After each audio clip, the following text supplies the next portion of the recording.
Hola, buenas tardes. Mi nombre es Wendy Rojas Sánchez y voy a presentar mi actividad 4, la tabla periódica y sus aplicaciones.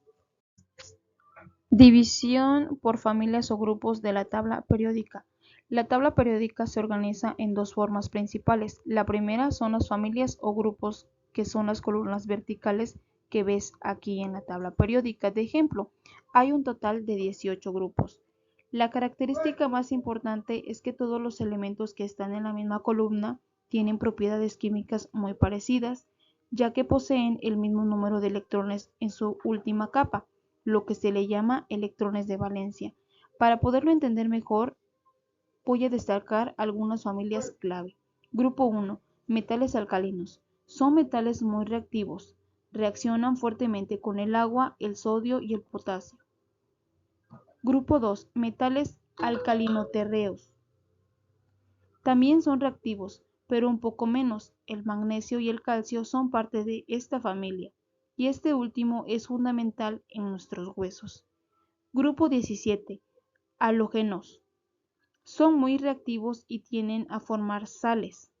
Grupo 18. Gases nobles. Son gases que tienen su última capa de electrones completa, lo que los hace ser no reactivos o inertes. Periodos. Continuando con la organización de la tabla, los periodos son las filas horizontales, de izquierda a derecha. La tabla tiene un total de 7 periodos numerados del 1 al 7. Los periodos son muy importantes porque nos indican el número de niveles de energía que tienen los átomos de estos elementos. Por ejemplo, los elementos en el periodo 1, hidrógeno y helio, solo tienen electrones en una capa, que es la más cercana al núcleo. Los elementos en el periodo 3 tienen electrones distribuidos en 3 capas de energía. A medida que avanzamos hacia abajo en la tabla, el número de capas aumenta, lo que significa que el átomo se hace más grande o voluminoso. Número atómico. La característica más importante que organiza la tabla periódica moderna no es el peso, sino el número atómico, que se presenta con la letra mayúscula Z. Pero ustedes se preguntarán ¿qué es el número atómico? Bueno, pues el número atómico es sencillamente la cantidad de protones que se encuentran en el núcleo de un átomo. Cada elemento químico tiene un número atómico único e inmutable. Por ejemplo, si un átomo tiene 6 protones, Z es igual a 6, siempre será carbono. Si cambiamos ese número, el elemento químico deja de ser carbono y se convierte en otro. Por esto, Z es la identidad del átomo. Símbolo químico. El símbolo químico suele ser la primera letra del nombre del elemento y siempre se escribe en mayúscula. Como existen varios elementos que empiezan con la misma letra, se añade una segunda, por ejemplo, N para nitrógeno y Ne para neón. Cada elemento químico en la tabla periódica tiene un símbolo químico, y esto es esencial para que científicos de cualquier parte del mundo, sin importar el idioma, puedan entenderse. Masa atómica. En la tabla periódica encontrarás la masa atómica debajo del símbolo químico. Se mide en unidades de masa atómica y siempre es un número decimal. La masa atómica representa la masa promedio de las partículas pesadas de un átomo, los protones y los neutrones.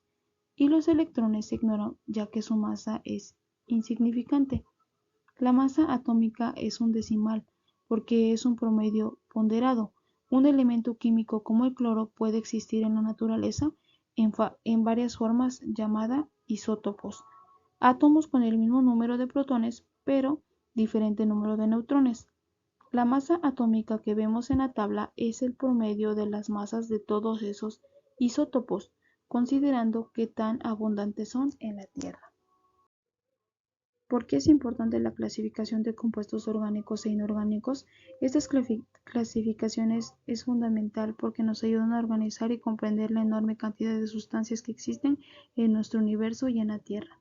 Los compuestos orgánicos son aquellos que contienen el átomo de carbono unido a hidrógeno y son la base de la vida.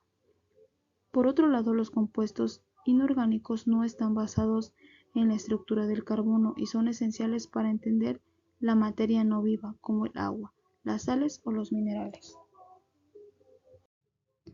Estos son algunos ejemplos con nomenclatura de los compuestos inorgánicos y con compuestos inorgánicos. ¿Para qué nos sirve conocer y comprender la estructura de la tabla periódica en la vida diaria? Para entender lo que consumimos. Nos permite leer etiquetas de alimentos y productos de limpieza con conocimiento, seguridad y riesgo. Al conocer las familias podemos entender qué elementos son inertes, como el argón, y cuáles son altamente reactivos o peligrosos. Comprensión tecnológica. Nos ayuda a comprender la composición de las tecnologías que usamos a diario.